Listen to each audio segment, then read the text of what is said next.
Halo semuanya, selamat datang kembali di channel Pet Indonesia. Bekerja secara remote memang membuka banyak sekali peluang ya. Kamu bisa bekerja dari mana aja, fleksibel, dan bisa gabung di perusahaan luar negeri tanpa harus pindah kota atau pindah negara. Tapi di balik semua itu, ada satu pertanyaan besar yang sering bikin bingung. Gaji saya tuh harusnya berapa sih? Nah, masalahnya banyak pekerja remote, terutama yang baru mulai, itu nggak tahu ya bagaimana caranya menegosiasikan gaji yang sesuai. Ada yang terlalu takut dianggap kemahalan, akhirnya pasrah juga dibayar rendah. Ada juga yang asal sebut angka tanpa riset yang jelas, akhirnya jadi underpaid ya, tanpa sadar. Padahal strategi negosiasi gaji itu penting banget, apalagi di kerja remote di mana kadang standar gaji nggak sejelas kerja kantoran. Di video ini saya akan bahas cara cerdas untuk negosiasi gaji sebagai pekerja remote, mulai dari risetnya seperti apa, cara menyampaikannya gimana, sampai trik psikologisnya biar kamu nggak dirugikan. Oke, kita mulai. Untuk yang pertama, pahami nilai atau value kamu sebelum nego. Banyak orang salah kaprah dengan mikir saya kerja dari rumah berarti gajinya harusnya lebih kecil ya, nggak apa-apa. Padahal nilai kerja kamu itu tetap sama, bahkan kadang lebih tinggi kalau kamu punya disiplin dan skill yang cocok untuk kerja remote. Langkah pertama adalah evaluasi skill, pengalaman, dan juga hasil kerja kamu. Apa keahlian utama kamu? Terus apa saja pencapaian yang pernah kamu raih? Seberapa besar dampak kerja kamu terhadap hasil dari tim atau bisnis tersebut? Semua ini akan jadi dasar yang kuat dalam negosiasi nantinya. Ingat, kamu bukan cuma dibayar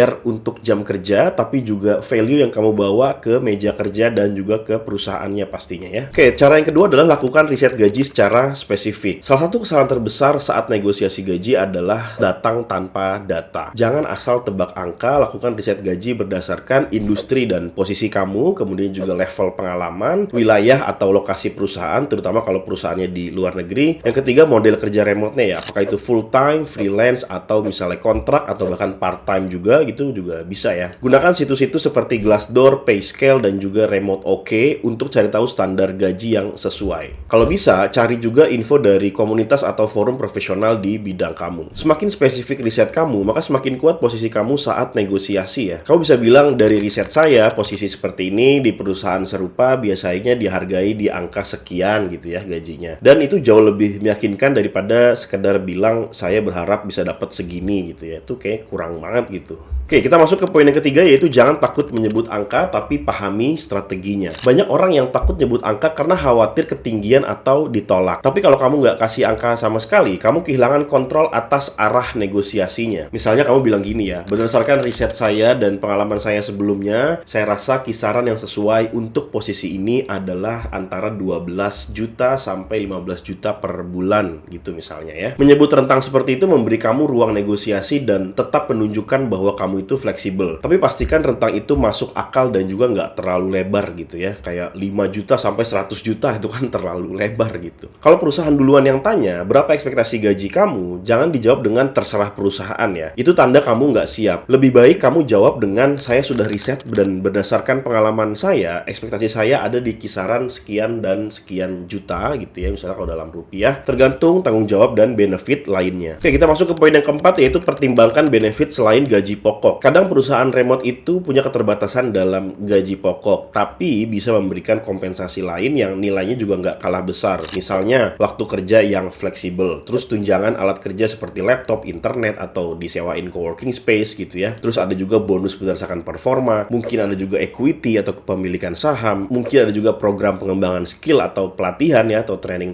atau bootcamp kamu dikasih aksesnya misalnya, atau bisa juga cuti berbayar dan juga work-life balance yang lebih baik. Kalau misalnya gaji yang ditawarkan itu di bawah ekspektasi kamu, tapi benefitnya bagus, kamu bisa tetap pertimbangkan kok sebenarnya ya. Asalkan kamu tahu total nilai kompensasi yang kamu terima. Kamu juga bisa negosiasi di titik ini. Misalnya, kalau budget gaji tidak bisa ditingkatkan untuk saat ini, apakah ada kemungkinan tambahan untuk tunjangan internet atau pelatihan profesional? Atau bisa juga, oke, misalnya ini untuk gaji tahun pertama, apakah ada kenaikan gaji di tahun kedua atau di tahun ketiga, dan lain sebagainya. Jadi hal-hal seperti ini memang lumrah saja sebenarnya menurut saya untuk dinegosiasikan. Yang penting kamu tahu pointer-pointer apa saja yang mesti di-highlight. Oke, kita masuk ke poin yang kelima, yaitu gunakan timing yang tepat dalam negosiasi. Waktu juga memainkan peran penting sebenarnya dalam negosiasi gaji ya. Jadi jangan langsung bahas gaji di awal obrolan saat interview ya. Tunjukkan dulu bahwa kamu itu cocok dengan posisi dan juga perusahaan tersebut. Biasanya negosiasi ini muncul setelah kamu masuk shortlist atau mungkin setelah tahap interview ya. Nah, di titik ini kamu sudah punya posisi tawar yang lebih kuat karena mereka sudah tertarik sama kamu. Selain itu, hindari negosiasi di tengah tengah-tengah emosi atau tekanan gitu ya, karena kamu merasa belum siap menjawab misalkan, ya sebenarnya nggak apa-apa bilang, boleh nggak saya pertimbangkan dulu dan kembali ke Anda besok gitu ya. Itu justru menunjukkan bahwa kamu profesional dan serius mempertimbangkan tawaran yang ada. Oke, kita lanjut ke poin yang keenam, yaitu latih cara bicara kamu biar lebih meyakinkan. Gaji itu sebenarnya topik yang sangat sensitif ya, tapi bukan berarti kamu harus kaku atau tegang saat menyampaikannya. Latih bagaimana kamu mengungkapkan ekspektasi gaji dengan nada yang tenang, percaya diri, dan juga tidak defensif. Hindari kata-kata seperti, maaf kalau misalnya ini terlalu tinggi, atau misalnya, saya tahu ini mungkin agak kemahalan, karena itu sebenarnya bisa merusak kepercayaan diri kamu sendiri di mata lawan bicaranya, apalagi di mata orang HR-nya ya. Jadi kamu bisa mulai dengan kalimat seperti ini, saya menghargai kesempatan ini, dan saya sangat antusias dengan role yang ditawarkan, atau dengan peran yang ditawarkan. Terkait kompensasi, saya berharap ada kesepakatan yang saling menguntungkan. Berdasarkan riset dan pengalaman yang saya bawa, kisaran gaji yang saya harapkan ada di angka sekian hingga sekian, gitu misalnya ya. Jadi kamu jangan terlalu kaku lah gitu. Poin yang ketujuh, siapkan plan B. Know your minimum and walk away point. Sebelum kamu masuk tahap negosiasi, kamu sebenarnya harus tahu dulu angka minimum kamu ya. Ini bukan angka ideal, tapi angka realistis yang terendah yang masih bisa kamu terima tanpa merasa dirugikan. Tapi penting juga sebenarnya untuk tahu kapan kamu harus mundur. Kalau tawaran terlalu jauh dari ekspektasi dan perusahaan tidak fleksibel, lebih baik kamu berani menolak daripada terjebak dalam situasi yang bikin kamu stres. Negosiasi bukan soal menang dan kalah, ini soal menemukan titik tengah yang adil dan saling menghargai antara kamu dan perusahaan. Jadi, kalau misalnya kamu sekarang sedang proses untuk dapetin kerja remote dan akan masuk interview kerja online, jangan anggap enteng negosiasi gaji, karena menurut saya gaji bukan cuma soal angka, tapi juga soal penghargaan atas waktu, keahlian, dan juga value yang kamu bawa. Semoga strategi yang saya sampaikan tadi bisa bantu kamu untuk lebih percaya diri dalam negosiasi. Jangan ragu untuk terus memperjuangkan value kamu, asal dilakukan dengan persiapan data dan juga cara penyampaian yang tepat. Nah, kalau kamu pernah punya pengalaman bernegosiasi gaji, baik yang berhasil atau gagal, coba ceritain di kolom komentar. Kita bisa belajar bareng, bisa ngobrol bareng di kolom komentar dari pengalaman masing-masing ya. Silahkan tuliskan komentar kamu di bawah. Oke, buat kamu yang saat ini sedang mencari pekerjaan, silahkan kamu cek link yang ada di kolom deskripsi di bawah, karena Paired Recruiting Indonesia menyediakan berbagai lowongan kerja secara remote di overseas company, yang company-nya ada di US, di Europe, dan juga ada di Australia. Disesuaikan saja dengan skill, pengalaman, dan juga expertise kamu, di-apply sebanyak-banyaknya, dan saya doakan semoga kamu bisa berhasil mendapatkan kerja remote melalui Paired, yang linknya udah saya taruh di kolom deskripsi di bawah. Ya, mungkin itu aja untuk video kali ini. Jangan lupa di like, di komen, dan juga di subscribe. Terima kasih sudah menonton video ini. Saya Billy Dolmen, dan sampai bertemu lagi di video selanjutnya.